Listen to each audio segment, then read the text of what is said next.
romances? Why is it so captivating for me? We're about to find out. Hi, it's Gohar, and I read some books over my obsession with Pride and Prejudice and all the other Jane Austen stuff, and my love for adaptations of Shakespeare plays, and the introduction of Bridgerton has really sparked my interest. And Bridgerton is so great on screen that I wanted more, and it was not coming fast enough. And with my decline of my interest in music, I needed something to keep me occupied. So I downloaded Audible. I wanted to do this Bridgerton book series review as someone who doesn't read, and kind of give you the perspective of somebody who's used to seeing media through movies and TV rather than through books. I was very curious about the continuation of these stories after the first 2 seasons of Bridgerton, knowing that the 3rd season is coming out and it's not necessarily in the order of the books either. I was even more intrigued by the stories. So we're gonna start with a review, or my thoughts. If you're unfamiliar with Bridgerton, it is a book series created by Julia Quinn, and it centers around the Bridgerton children in the year 1813. At least that's when the stories start. The Bridgertons consist of 8 brothers and sisters, 4 girls, 4 boys, and they're named in alphabetical order, starting with Anthony as the oldest, then comes Benedict, Colin, Daphne, Eloise, Francesca, Gregory, and Hyacinth. We learn that they are currently being raised by only their mother. Father passed away about 10 years prior to the series starting. And the first book focuses on Daphne Bridgerton. So, let's get started. This first book and the first season of the series on television is called The Duke and I, and it centers around Daphne Bridgerton and her love match and marriage to a character named Simon Bassett, Duke of Hastings. It's going to be really difficult to keep on track with the books, especially when the television show has been out for 3 years already. It's going to be very difficult for me not to compare it. So expect some comparisons from the series and the books. So let me give you a quick summary of the events of the book, and let me tell you my thoughts on things. I have my notes here from when I was listening to the audiobook and my memory of what happens in the series. The first difference that I noticed between the book and the TV series is that Daphne is not being presented as a debutante for the very first time, similar to the TV series. In the books, it's her 3rd year as a debutante. So she has been on the marriage market for a couple of years now, and the reason she hasn't gotten married yet is a combination of things. First and foremost, she's not the most beautiful, and they make it very clear for us to know when there's a love interest that they aren't the most beautiful. This is something that I noticed that happens in the Bridgerton books. I'm 5 books in right now, and I've noticed this quite a lot, that they stress that the female love interest, whether she's the main character or the spouse of the Bridgerton, is not the most beautiful, and that doesn't matter because they love her anyway. I don't know why that's relevant. It happens all the time in this series, and it pisses me off, honestly. So that's one of the reasons that Daphne hasn't been able to find a husband. Another one is that her brothers are overprotective. Specifically, Anthony is very overprotective. Not only does she have 3 older brothers that have already been out in society, kind of circling the marriage market themselves, but they've kind of allowed for Daphne to be more buddy-buddy and less romantic interest to many of her prospective suitors. She is 3 years into being a debutante, hasn't found a husband yet.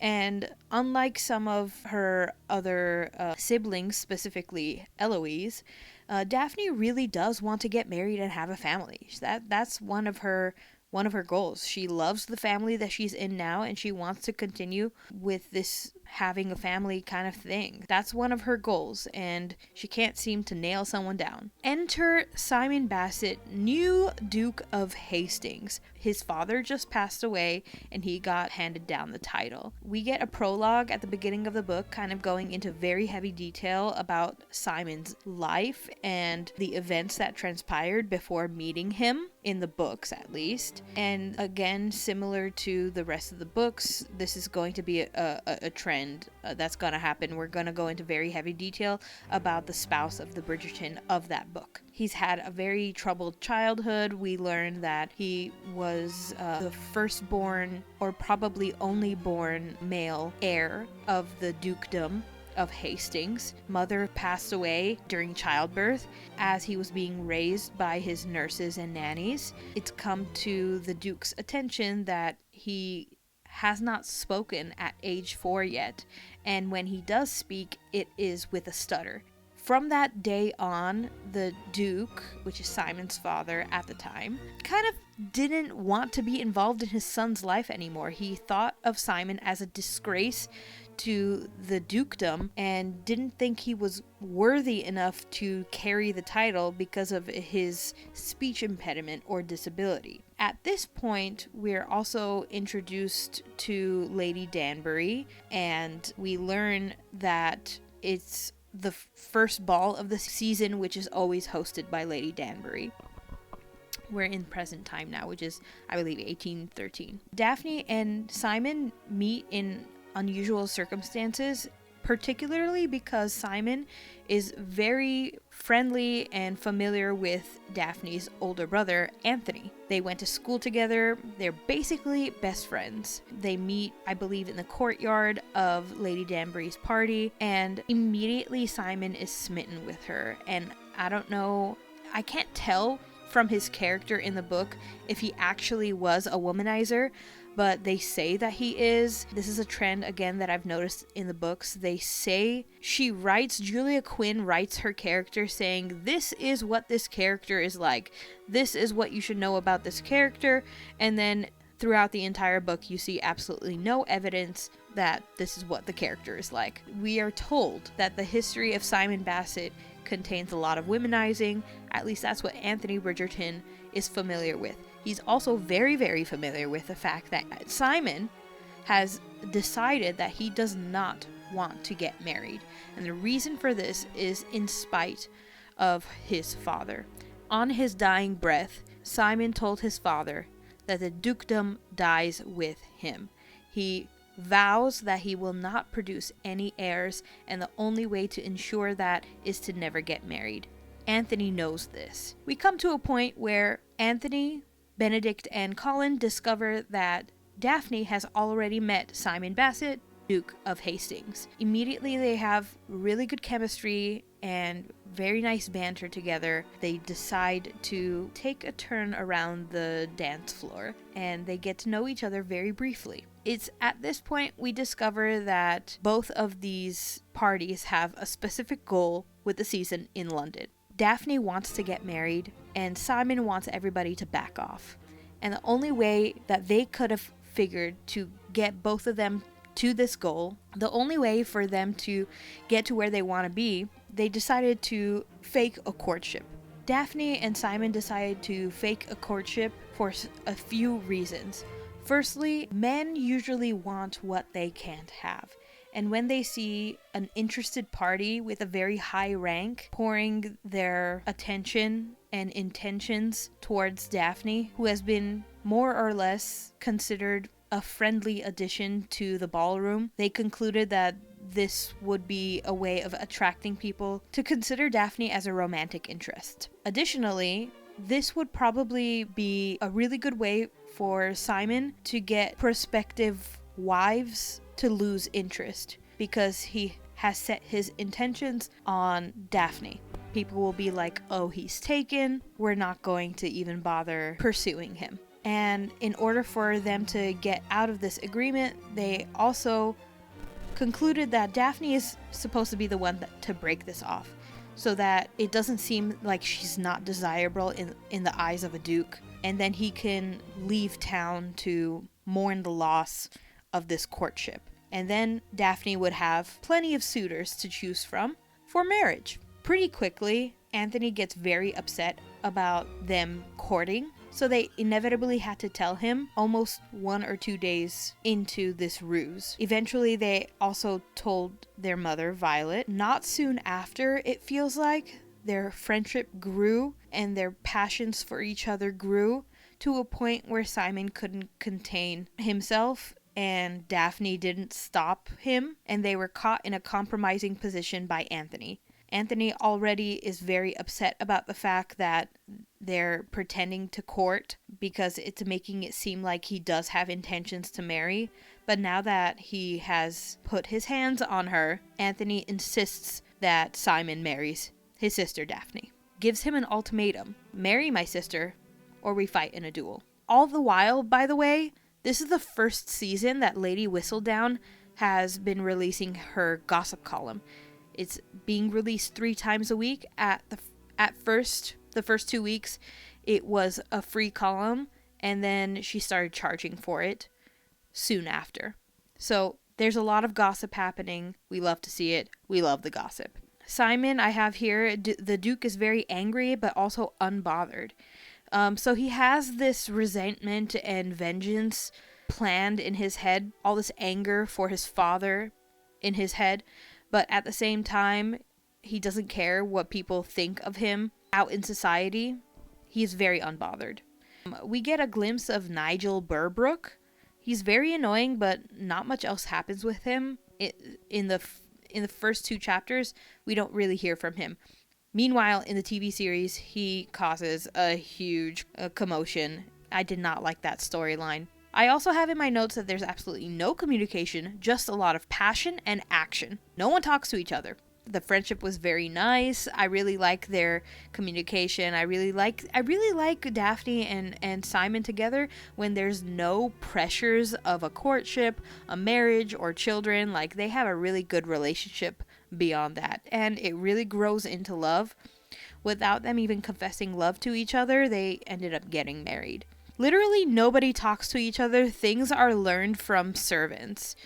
What I mean by that is, after Daphne and Simon get married, she learns more about him, not through him sharing stories about his childhood or anything, or his time at Oxford or anything like that. She learns more about Simon through getting to know the servers and the servants in their new home, or in her new home, in his home. It's so interesting to me because she wants to be there for him, and he's just like not letting her be there for him.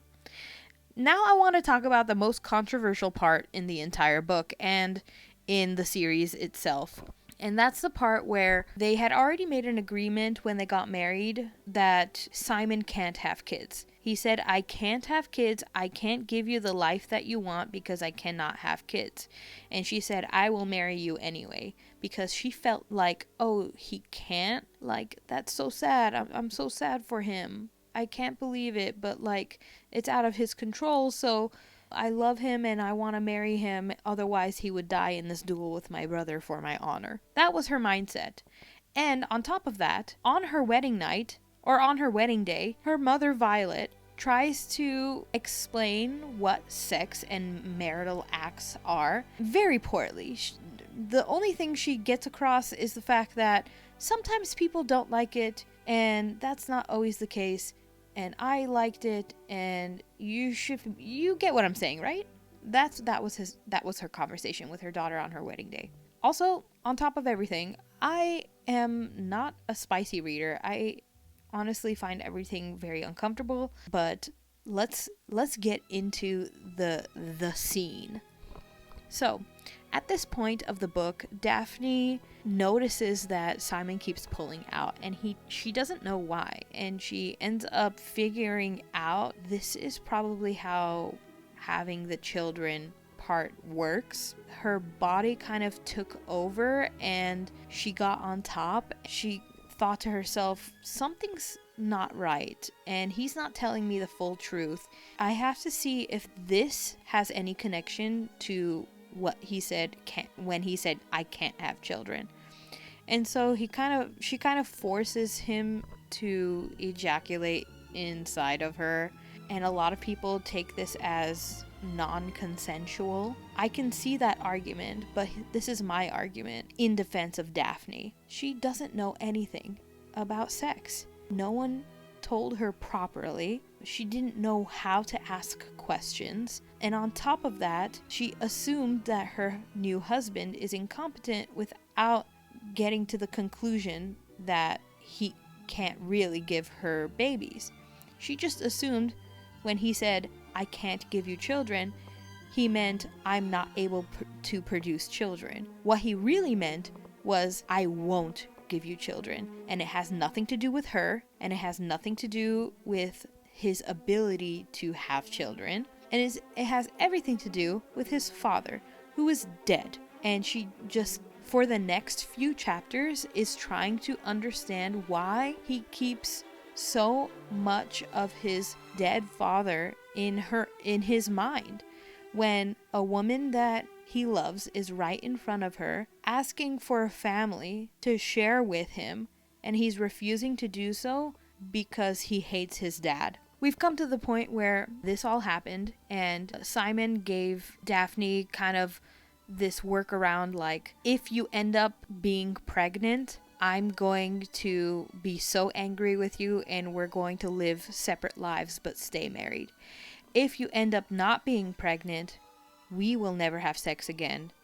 And again, we will live a loveless facade of a marriage. Lose-lose either way. And he's so angry with Daphne about forcing this onto him that he doesn't understand her perspective at all. And so I believe that her reactions are valid. Even when it comes to the consent part of it, he consented to having sex. He was totally aroused and very into it, and it's not like he wasn't able to push her off of him and pull out. He's totally capable of doing that. He just didn't, because he was so enamored with the situation and the lovemaking that it just didn't happen. Even when she deduced how babies are made, his reaction to what she did confirmed that he lied to her and manipulated her. At the scene where Daphne is basically encouraging Simon to choose marrying her rather than participating in a duel with her brother, he just keeps saying, I can't give you the life that you want because you want a husband and a family, and I can't give you a family. So that was 100% manipulation. He says, are you okay with not having kids because I can't give you kids? And she's like, yeah, if it means that I get to love you, for sure. But he's like, but what he really meant was, are you okay with not having kids because I'm not going to give you kids? I refuse to give you kids. And I love you too much to see you without the things that you want. Which was a nice sentiment. And he did warn her, per se. But eventually, what it all comes down to is it was truly manipulation. And it turns out, many couples are constantly living isolating lives after they get married. People just get married for status or for nobility. And then the couples have private bedchambers and barely participate in each other's lives, let alone their children's lives. And then the men usually almost always have mistresses, which I don't understand. Daphne, at this point, goes to London to get a little bit of space from Simon and think about everything. They're all waiting for her results of her pregnancy at this point. So she goes to London, and he goes somewhere else to tend to his duties as a landowner and a duke or whatever, and learns that Daphne is in London. And At this point, this is so funny to me that like Daphne's brothers are so concerned, like, why are you here in London alone? Where's your husband? What did Simon do? Are you upset? Blah blah blah blah blah.